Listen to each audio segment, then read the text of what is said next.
Greetings, Benjamin J, the Victrola Guy, Canaphonic Records with another in the series. Well, I wanted to do a Confederate version of the Canaphonic label. As you see, this doesn't look bad at all. First attempt, of course. Anyway, this is a recording of Dixie at 78 RPM. I just took this off the lathe.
All right, well, a loud, bright recording, no doubt, and a really colorful label, as you see.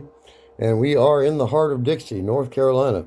South Carolina was the first state to secede from the Union. So this is where it all happened.